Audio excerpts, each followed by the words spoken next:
président Macky Sall woo acteurs politiques yëpp dont Idrissa Seck woo ñëpp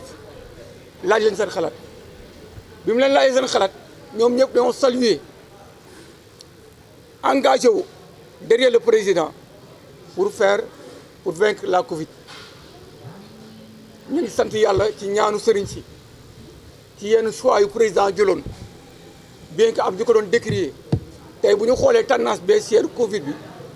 xam nañ ne président de la République Macky Sall jàmbaar la woon te choix yi mu jëloon choix yu baax la bi ñu génnee ci loolu président ne day soppi gouvernement bu bees en tout cas Sénégal yëpp ñu ngi ko doon déglu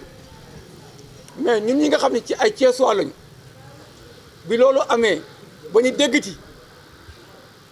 Idrissa Seck président du conseil économique social et environnemental ak yeneen lieutenant dugg nañ ci gouvernement bi ak benn élément PDS bu Omar Sarr dugg na ci gouvernement bi dañ koo rafetlu parce que Sénégal amuñu ivoire amuñu ay or ce qu'on a c'est la paix sociale c'est la stabilité politique jàmm ji am ci réew mi moo permettre lépp dëkk bu amul jàmm benn investisseur du si def dugg bi élection présidentielle yi jeexee bëri woon na coow bëri woon ñu doon ne d'accord ci élection yi amoo ñu dem sax ba ne président du seen président mais je crois que changement yi am entre temps ñun ñëpp dañ koy saluer mooy acteurs politiques yi nekkoon opposition dem nañ ba reconnaître ne président moo gagné ba kenn ci ñoom ki nga xam ni moo doon disputé leader opposition bi dem na waxtaan ak président ba ñu d'accord ci dugg dans un gouvernement ñun ñi nga xam ne ñoo nekk Thiès nag nekkoon nag Idrissa Seck pendant très longtemps fii Thiès mu nekk ci arène politique bi ñu nekk ak moom di xeex ak moom su demee tey ba bëgg renforcer la coalition du président la dañ koy rafetlu surtout parce que ñun Thiès lañu dëkk parce que ñun Thiès moo ñu intéressé parce que xam nañ ne Thiès histoire bi mu am politique bi mu am ak syndical bi mu am ak rôle bi mu joué ci alternance démocratie am fii amul benn dëkk bu ko joué donc tey bu ñu newee ba ñoom ñaar ñu joxante loxo ba stabiliser surtout espace politique bu Thiès dañ koy rafetlu parce que jàpp nañ ne depuis 2004 Thiès dafa bloqué depuis 2004 Thiès théâtre ay xuloo xeex ak guerre boo xam da koo tardel élection locale yi passé yëpp mayuñu Thiès waay possibilité yu ñu tànnee objectivement parce que débat bi soit c'est entre le Rewmi et le PDS soit c'est entre le Rewmi et l'APR léegi contexte bu bees la ñu nekk contexte bu bees boobu ñu nekk permettre na tey mu am stabilité ci dëkk bi mais ci loolu toujours nous avons constaté que dans la distribution des responsabilités dafa am déséquilibre dans la commune nord mooy commune bi nga xam ni électorat am na benn centre de vote boo xam ni li mu électorat bi mu yor rek mooy Cheikh Ibrahima Fall amul benn centre de vote bu Thiès boo ko am foofu dafa am déséquilibre sur le plan des nominations yaa Malay Diop mu fa nekk yaa Habib Niang tous les responsables qui sont là-bas sont en train de faire un excellent travail même sur ce registre-là les gens qui sont dans les mouvements de soutien ils sont en train de faire un travail remarquable mu doon Pape Doumbia de Prestige mu doon Habib Kane du cadre de concertation de l'événement de Thiès ñooñu ñëpp ils sont en train de faire un excellent travail mais dama ne foofu il faut que ñu renforcer les responsables qui sont au niveau de la zone nord au niveau de la zone est commune bu am solo la responsable yi fa nekk am na ñu fa jox ay ndombal tànk mu doon Abdou Mbow mu doon le PCA Siré Dia di jàmbar donc effort yi fa dem dans le cadre de l'emploi bëri na trop mu doon Mamadou Ñing mu doon Ablaye Dieye nga xam ni taxawaayam ci Thiès ñëpp remarqué nañ ko dañoo jàpp ni logique bi ñu jëm nii président dafa war a gën a consolider ñooñu seen i position dans la commune ouest ñu ngi rafetlu nomination Yankoba Diatara ak le président Idrissa Seck ak le ministre docteur Ndiaye nga xam ni kenn du ne amul mérite pour assumer ses responsabilités là donc je pense que ci li ñu nekk nii tey Thiès est devenu une et indivisible Thiès benn la léegi dafa jot nag ñu respecter population yi dafa jot soxla yi population yi am ñu def bloc benn parti la ñu léegi benn coalition la ñu léegi benn Thiès la ñoom ñëpp war nañ def tous pour un seul Thiès pour ànd bokk ndey bokk bàyyi. Thiès tardé woon na dëkk yëpp fàtte nañu ak si Diamniadio Mbour dafa isolé Thiès aéroport nga nii soriwuñu mais xamuñu ban lan Thiès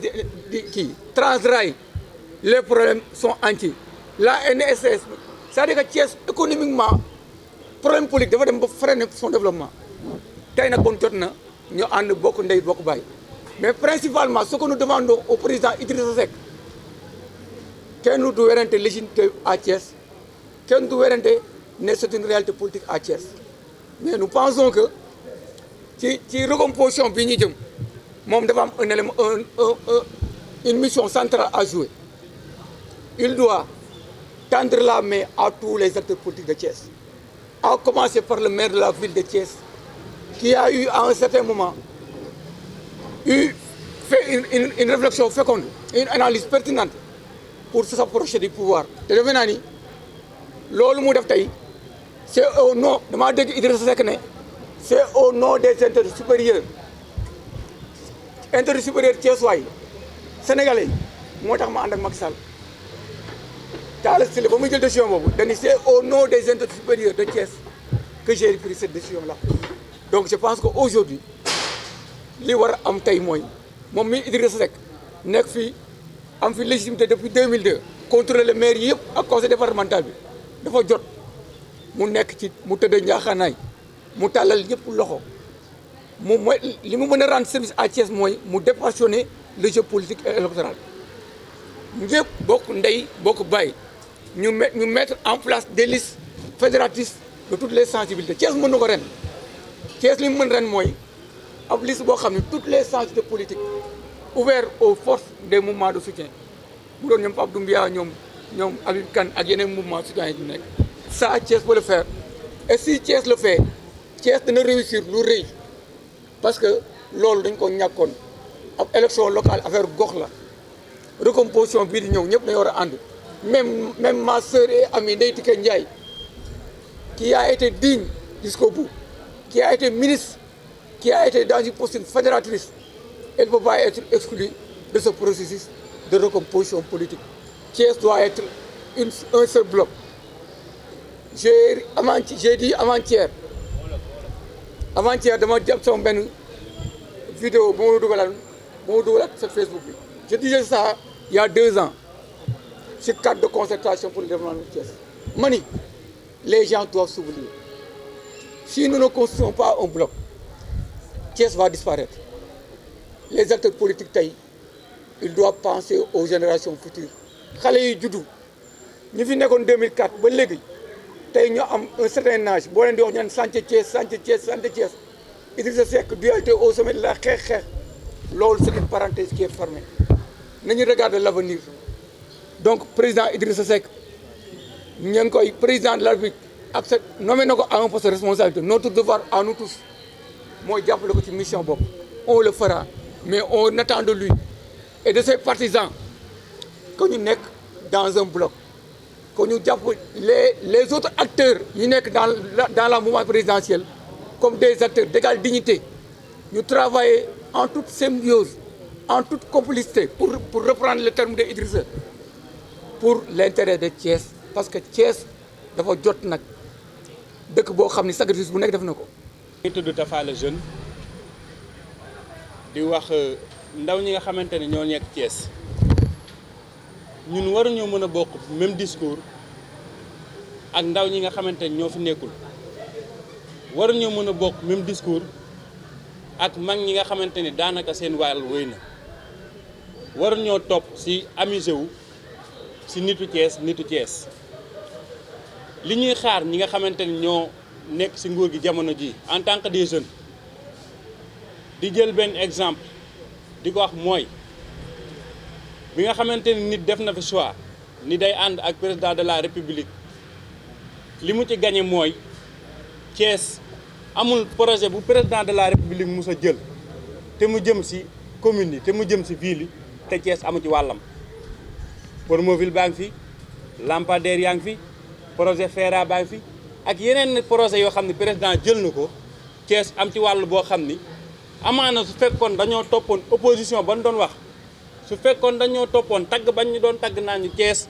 ville rebelle ak Thiès leneen ak leneen amaana loolu su fi ñëwit nii mu toll du ko toll ku nekk xam na ne lampadaire suñ ko séddale woon nam mel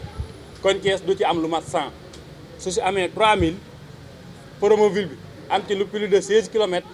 li nga xamante ni FERA bi am ci taxawaay boo xam tey bu jéggi day la loolu dañ koy gërëmee ñi nga xamante ni ñoo njëkk a am gis-gisu ni ànd ak nguur daal soo bëggee defar sa dëkk mooy liy yoon. léegi nag li nga xamante ni moom la ñuy sas ñi nga xamante ni ñoo dugg si nguur gi jamono ji te am méritu chantier yi ñi gën a rëy si Thiès ñoom ñoo am méritu ñoo ko fi defoon muy chantier de Thiès. dañ leen di wax rek ni président de la république Macky Sall digoon nañu fi ni relancement de fer na ko def avril ñu leen di sas ngeen def si seen kéemtalaay kàttan ba loolu sotti. digoon nañu fi ay milliards si conseil des ministres décentralisé bi ñu leen di sas ngeen fexe ba projet yooyu yëpp mu fi dige woon mu mottali ko. digoon nañu fi tey li nga xamante ni mooy ay projet NSTS ak yooyu yëpp loolu lépp ñu leen di sas seen dugub yi ngeen dugg si nguur gi loolu la ñu war a jariñ waaye day duñu topp si war naa nekk ak warul nekk mbirum politique rek Thiès daf ko war a dépasser du moment où ki nga xamante ni mooy ni ñuy tuddee homme fort moom lañ ni moom la ñu muy monsieur Idrissa Seck dugg na ci nguur gi nekk ci ginnaaw ki nga xamante ni mooy président Macky Sall dañ koy ñaan moom Idrissa Seck comme ni ko fi suñu tonton la fa waxee mu ànd booloo xeex pour bépp projet boo xam ni dañ ko diggoon Thiès waaye ñu réussir ko mu président de la république yeggale ko bépp projet boo xam ni dafa war a am si dëkk yi Thiès am si pàcc boo xam ni pàcc bu am jéggi lay doon bu jéggi day lay doon waaye xaar ñu leen ci maa falu sama nit laa jël xaaru ñu leen ci réew mi moo falu waa APR nañ topp nële xaar ñu leen ci waa APR toog di sànni xeer waa réew mais liñ leen xaar mooy ñun en tant que des jeunes thiessois ñu fexe ba li nga xamante ni mooy ay projet jëm si dëkk bi loolu lépp Thiès am si pàll wàcc pàcc bu jéggi dayo